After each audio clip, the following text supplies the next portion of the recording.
Premier Ball, Volunteer Week chairs and vice chairs, members of the Volunteer Week Committee, guest speakers, ladies and gentlemen, welcome to the annual Volunteerism Lunch, celebrating the value of volunteering.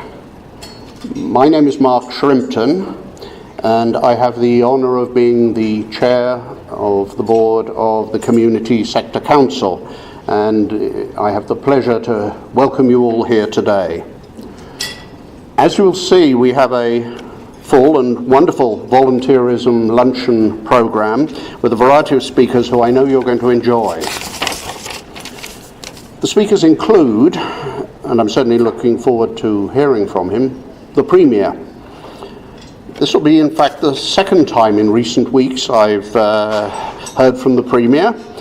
My day job is in the private sector with Stantec, working to support our natural resource industries and especially looking at their social and economic effects and how best to manage them.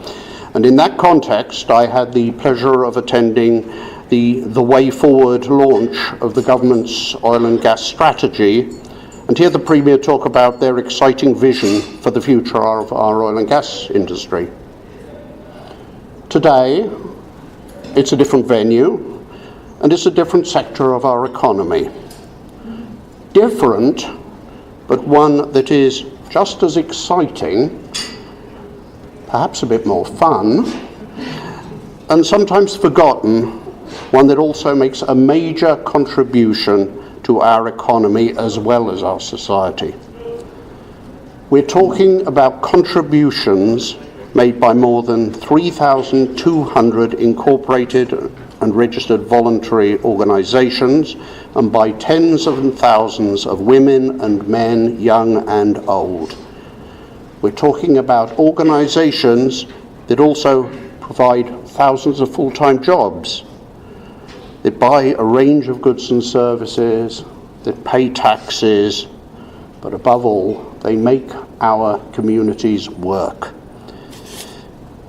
I'd like to end these first few words of welcome and greeting by quoting from someone in today's telegram. It is more and more evident that the community sector, in all of its diversity, whether it's sports groups, kids groups, seniors groups, tourism, heritage, one could of course go on, they are absolutely central to our social and economic progress. Hear, hear. With that, I'd now like to invite Councillor Debbie Hanlon to bring greetings from a former employer of mine, the City of St. John's.